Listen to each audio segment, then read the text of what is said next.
Hi friends, MI versus RCB roko match అన్నారు. నిజంగా చెప్తున్నా, మ్యాచ్ని ½ ఎక్స్టెండ్ చేసారు బ్రో.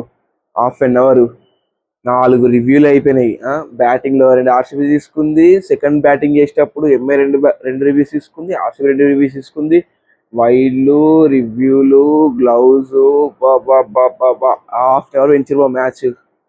లాస్ట్కి అయితే మ్యాచ్ అయిపోయింది, ఆర్సిబి గెలిచింది. బట్ అక్కడ మార్జిన్ చూస్తే 14 రన్స్ మార్జిన్ ఉంది, కానీ అక్కడ డిఫరెన్స్ ఏంటి అంటే ఆల్రెడీ మ్యాచ్ హాఫ్ అన్ కింద అయిపోయింది. సో హాఫ్ అన్ కింద అయిపోయిన తర్వాత షెఫర్డ్ వచ్చి లాస్ట్ ఓవర్ వేసి కొన్ని రన్స్ ఇచ్చాడు. సో అక్కడ మార్జిన్ చూస్తే తక్కువ పంపిస్తుంది, కానీ మీరు రియల్గా మ్యాచ్ చూసి తెలిసేది ఏంటంటే ఆర్సీబీ 50+ రన్స్తో గెలిచింది. ఎందుకు అంటే అక్కడ లాస్ట్ ఓవర్లో 45-50 కావాలన్నప్పుడు నీకు వచ్చి షెఫర్డ్ వచ్చి బౌలింగ్ వేస్తున్నప్పుడు రూదర్ఫోర్డ్ ఎంత కొట్టినా, 36 కొట్టినా, 40 కొట్టినా మ్యాచ్ గెలవరు. సో ఆ టైంలో కొట్టిన మా స్కోర్ని కూడా మీరు కౌంట్ చేసుకుంటే పెద్ద మార్జిన్ ఉండదు. బట్ రియల్ టైంలో రియల్గా మ్యాచ్ చూస్తే మాత్రం 50+తో మార్జిన్తో గెలిచింది. మీరు ఇక్కడ చూస్తే మ్యాచ్ ఎక్కడ ఏంది, వాంకేలు ఏంది, ఎవరు టాస్ గెలిచారు, ఎంఐ గెలిచారు. ఎవరు గెలిచినా కూడా టాస్ ఆబ్వియస్గా ఫస్ట్ బౌలింగ్ తీసుకుంటారు, right? Same MI captain Hardik Pandya తీసుకున్నాడు. బట్ ఇక్కడ ఒకటే ఏంది అంటే హార్దిక్ పాండ్యా ఏమన్నాడంటే ఇక్కడ డ్యూ వచ్చే అవకాశం ఉంది అన్నాడు. మీకు గుర్తుంటే కనుక 2-3 months back India versus England semifinal వాంకేలో అయింది, రైట్? అక్కడ ఇండియా 252+ అరౌండ్ కొడితే ఇంగ్లాండ్ 240 వరకు వచ్చింది. అంటే ఇక 200-220 స్కోర్లు కూడా డిఫెండ్ చేసిన చాలా కష్టం, right? First point. Second point వచ్చి ఎంఐ లాస్ట్ మ్యాచ్ ఓడిపోయి వస్తుంది, ఆర్సీబీ ఓడిపోయి వచ్చింది. కానీ ఆర్సీబీ ఆర్ఆర్ చేతిలో మరి గెలుస్తాం అనుకున్న మ్యాచ్ని కూడా ఓడిపోయి వచ్చింది. ఎందుకంటే బికాస్ ఆఫ్ మన 15 years బాయ్, అది తదో మాడుకుందాము. కానీ సూర్యవంశీ ఆకు వల్లనే అలా గెలిచారు, అది అగ్రి. బట్ ఆర్ఆర్ గెలిచినా కూడా ఆర్సీబీ ఎలాంటి చేంజెస్ ఇన్ని చేంజెస్ వేసుకోవాలి అవి లేదు. ఓన్లీ ఏంటంటే అజల్యూట్ని మేబీ ఫుల్లీ నాట్ ఫిట్ అనిపించింది లేదు, కానీ అజల్యూట్ తీసేసి డఫీని తీసుకొచ్చారు. ఓకే ఫైన్, డఫీ వచ్చాడు, ఫస్ట్ ఓవర్ రన్స్ బాగానే ఇచ్చాడు. సరే భువి వచ్చాడు, భువి వేసాడు, 10 runs ఇచ్చాడు. ఎందుకు 4th ఓవర్ భువి వేయలేడు మళ్ళీ, అది కూడా తెలియదు. కానీ సలాం వచ్చాడు, సలాం వచ్చి లాస్ట్ ఓవర్లో లిగిలొచ్చాను పక్క పెడితే 3 overs చాలా బాగా వేసాడు. 3rd over ఒక వికెట్ కూడా వచ్చింది ఆయనకి, బట్ పవర్ ప్లేలో వేయడం చాలా బాగా వేసాడు. మళ్ళీ ఇంకోటి కునాల్ పాండ్యా అక్కడ లెఫ్ట్ హ్యాండే ఉన్నాడు. ఓకే, అక్కడ రోహిత్ శర్మకి ఆల్రెడీ నిగిలొచ్చింది, సో ఆయన వెళ్ళిపోయిండు. అక్కడ లెఫ్ట్ హ్యాండే ఉన్నాడు. లెఫ్ట్ హ్యాండర్ ఉన్నా కూడా కునాల్ పాండ్యా పవర్ ప్లేలో వచ్చి బిలో 8-9 runs ఇచ్చాడంటే చాలా మంచి బౌలింగ్ చేస్తున్నాడు. అది కూడా వాంకెడేలో సెకండ్ ఓవర్లో, సెకండ్ ఇన్నింగ్స్లో. అంటే చాలా బాగా వేసాడు Kunal Pandya. Kunal Pandya around 1 wicket 24-26 runs ఇచ్చాడు. అంటే ఎకానమీ నియర్ <7 ఇచ్చాడు. ఇక్కడ రిక్వైర్డ్ అంటే 12 ఉన్నప్పుడు <7 ఇచ్చాడంటే ఎంత బాగా బౌలింగ్ చేసినట్టు, రైట్? దాంతో సుయాష్ శర్మ వచ్చాడు. సుయాష్ శర్మకి బాల్ని ఇలా ఫ్లైట్ చేస్తున్నాడు. తెలిసి ఏం చెప్పారంటే సుయాష్ శర్మకి కొట్టించుకో, 50 runs కొట్టించుకో, కానీ వికెట్స్ చెప్పట్టున్నారు. అక్కడ కాన్ఫిడెన్స్ ఉంది సుయాష్ శర్మకి. సో అక్కడ ఏమైంది, సుయాష్ శర్మ అప్పుడు 2 wickets తీశాడు. ఓకే, 1 over 2 wickets, చాలా బాగా బౌలింగ్ చేశాడు, ఫైన్. ఇక దాని తర్వాత హార్దిక్ పాండ్యా వచ్చాడు, స్ట్రైక్ రేషన్ కట్ చేయలేడు. సూర్యకుమార్ యాదవ్, హార్దిక్ పాండ్యా ఇద్దరు పార్ట్నర్షిప్ వచ్చేటప్పుడు అన్నీ కూడా ఎలా వచ్చాయి రన్స్ అంటే 10 runs per over, 11 runs per over, 8 runs per over అలా వచ్చాయి. కానీ రిక్వైర్డ్ అంటే 15-14 ఉన్నప్పుడు మీకు ఒక 18 run over, 22 run over అలా రావాలా, ఒక్క రన్లే. మొత్తం సెకండ్ ఇన్నింగ్స్లో 20+ వచ్చిన ఓవర్ ఒకటి, అది కూడా ఫైనల్ ఓవర్, అది కూడా మ్యాచ్ అయిపోయిన తర్వాత వచ్చింది. ఎందుకంటే అక్కడ ఎంత కొట్టినా గెలవరు. సో ఆ ఓవర్ వచ్చిన కౌంట్ చేసి అది కౌంట్ చేయొద్దు. సో అందుకని చెప్పి లెక్కేసుకుంటే ఏ ఓవర్లో 20+ అనుకోవట్లేదు. ఇది బౌలింగ్ విషయానికి వస్తే. కానీ నాకు తెలిసి ఆర్సీబీ ఒక చిన్న చేంజ్ ఏం చేయొచ్చు అంటే మేబీ స్టెఫర్డ్ని, అజల్యూట్ని ఇద్దరిని సబ్స్టిట్యూట్లో పెట్టుకొని 3 foreign players వెళ్తే, ఒకవేళ ఇవాళలాగా బ్యాటింగ్ బాగా చేస్తుంటే అప్పుడు బౌలింగ్ కోసము అజల్వుడ్, డఫీ, భువనేశ్వర్, సలాం, కునాల్ పాండ్యా, సుయాష్ శర్మ, అసలు బౌలింగ్ సూపర్ ఉంటుంది అప్పుడు.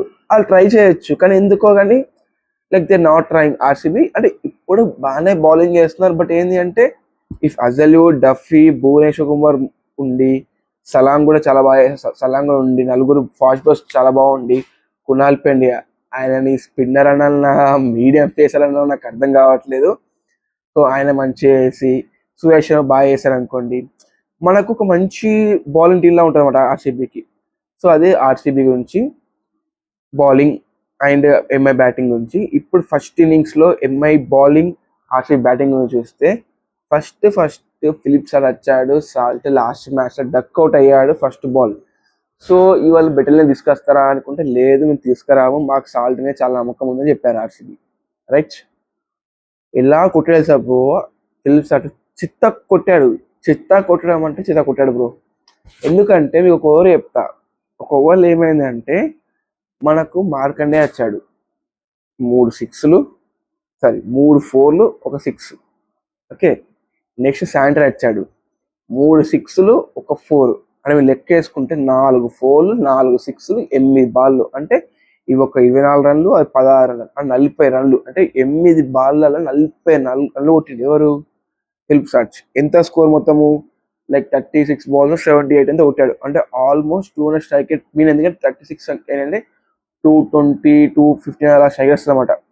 అంత మంచిగా ఆడిన ఫిలిప్ సాల్ట్ ని ఎవరు అవుట్ చేశాడు? మన లార్డ్ షాతో ఆడేశాడు. ఎట్లా? యార్కర్ వేసాడు, అది కొట్టాడు, బట్ ఎలివేషన్ రాలేదు, అవుట్ అయ్యాడు. సరే పోనీ అవుట్ అయ్యాడు కదా ఆనందంగా ఉందాం అనుకుంటే ఎవరు వచ్చారు? ఫస్ట్ యాక్చువల్లీ ఎవరు రావాలా?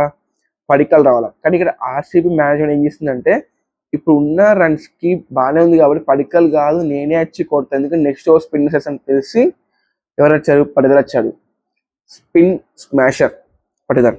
ఓకే, అలాంటి స్పిన్ స్మాషర్ వచ్చినప్పుడు సరే ఒక బాల్ మిగిలి ఉంది, వేసాడు ఎవరు? మన లాస్ట్ షాదులు. ఫస్ట్ బాల్ 4 కొట్టాడు బ్రో. ఓకే, నెక్స్ట్ ఎవరు బౌలింగ్ ఇవ్వాలా? బుమ్రా కన్నా ఇవ్వాలా, బోల్ట్ కన్నా ఇవ్వాలా, లేదంటే అట్లీస్ట్ సల్మాన్ ఖాన్ ఇవ్వాలి కదా. ఆల్రెడీ 20 runs ఇచ్చిన మార్కండేకి బౌలింగ్ ఇస్తే ఎట్లా కొట్టాడు సార్? 3 6 కొట్టాడు బ్రో. ఫస్ట్ 4 balls అండి, ఒక 4 3 6లు అంటే అసలు ఏం ఆల్రెడీ చెప్పండి పడికర్. ఇక్కడ హార్దిక్ పాండ్యా క్యాప్టెన్సీ అస్సలు బాగా చేయలేడు. అలా ఆడుతూ వెళ్తుంటే 10 balls 44 runs అలా కొట్టాడు. సో ఫాస్టెస్ట్ ఆఫెన్స్ చేస్తాను అనుకోని వాళ్ళ లాస్ట్ 20 balls 58 కొట్టాడు. అది చిన్న నాకు అసలే కాదు బ్రో, చాలా బాగాడు. కానీ ఇక్కడ ఉంది అంటే విరాట్ కోహ్లీ స్ట్రైక్ రేట్ గురించి అందరూ క్వశ్చన్ చేస్తున్నారు. ఇక్కడ ఎవరు చేయొద్దు, ఎందుకంటే విరాట్ కోహ్లీ ఇలా ఫ్రీగా ఆడేందుకు కోసమే టీం మొత్తాన్ని సెట్ చేశారు. ఆయన విరాట్ కోహ్లీ స్ట్రైక్ రేట్ తక్కువేం లేదు అక్కడ, 140 150 ఉంది స్ట్రైక్ రేట్ అక్కడ. ఎందుకంటే సాల్ట్ బాగా ఆడుతున్నప్పుడు ఆయనకి సింగిల్ ఇచ్చాడు. ఎందుకు? ఒక బ్యాటర్ ఫ్లోలో ఉన్నప్పుడు ఇంకో బ్యాటర్ వచ్చి ఆయనకు స్ట్రైక్ ఇవ్వాలి, అదే కదా మెయిన్ అక్కడ ఆడాల్సినప్పుడు. లాస్ట్ ట్రై చేశాడు, బట్ అక్కడ ఎందుకో షాట్ అనేది కరెక్ట్ టైం అవ్వలేదు, అవుట్ అయ్యాడు. అండ్ ఇంకోటి చూస్తే విరాట్ కోహ్లీకి ఏదో ఇంజురీ అంటున్నారు. సో ఆయన ఫీలింగ్ వెళ్ళాడు. మరి నెక్స్ట్ మ్యాచ్కి విరాట్ కోహ్లీ ఆడతాడా ఆడగా డౌటే అంటున్నారు. చూద్దాం. నెక్స్ట్ మ్యాచ్ వెనస్డే ఉంది, సో మన 2 days టైం ఉంది. మేబీ రికవరీ అవుతే వెనస్డే మ్యాచ్ ఆడొచ్చు. ఓకే, ఇది ఆర్సీబీ. దాని తర్వాత ఎవరు వచ్చారు? టిమ్ డేవిడ్ వచ్చాడు. ఏంది సింగిల్ ఆడుతుండే ఎదురా అయ్యా అనుకుంటే కూడా ఓకే రజత్ పదిలో పోయాడు, విరాట్ కోహ్లీ పోయాడు, స్టెఫర్డ్ వచ్చాడు. స్టెఫర్డ్ కూడా ఎక్కువసేపు ఆడలేడు. జితేష్ వచ్చాడు, ఎక్కువసేపు ఆడలేడు. తర్వాత స్టెఫర్డ్ వచ్చాడు. టిమ్ డేవిడ్ అసలు లాస్ట్ ఓవర్లో ఎవరు? బోల్ట్ చాలా మంచి బౌలింగ్ చేశాడు. లాస్ట్ బాల్ 6 కొట్టి మ్యాచ్ క్లోజ్ చేస్తారు. 240 హ్యూజ్ టార్గెట్. ఏదని అనుకోండి 12 runs per over every over కొట్టాలంటే చాలా గట్టిగా బ్యాటింగ్ చేయాలి. అక్కడ ఆర్ఆర్ కొడుతుంది, పంజాబ్ కొడుతుంది అంటే అది డిఫరెంట్ బ్రో. చేసింగ్ చేసేటప్పుడు కంపల్సరీ మనకు ప్రెషర్ ఉంటుంది, దాన్ని హ్యాండిల్ చేయాలి. మీరు చూస్తే కనుక లాస్ట్ 6 matchesలో ఎంఐ వర్సెస్ ఆర్సీబీ మ్యాచెస్లో 4 ఆర్సీబీ గెలిచింది, 2 ఎంఐ గెలిచింది. ఓకే, రైవలరీ అన్నారు, ఏమో మేబీ మొత్తం ఆర్సీబీ 1 side వేస్తుంది. ఇంత ఆర్సీబీ వర్సెస్ ఎంఐ అయినా, ఆర్సీబీ వర్సెస్ సిఎస్కే అయినా కొంచెం రైవరీ మార్చేస్తుంది. RCB getting back. Good play by RCB, bad captaincy by Hardik Pandya. Bye.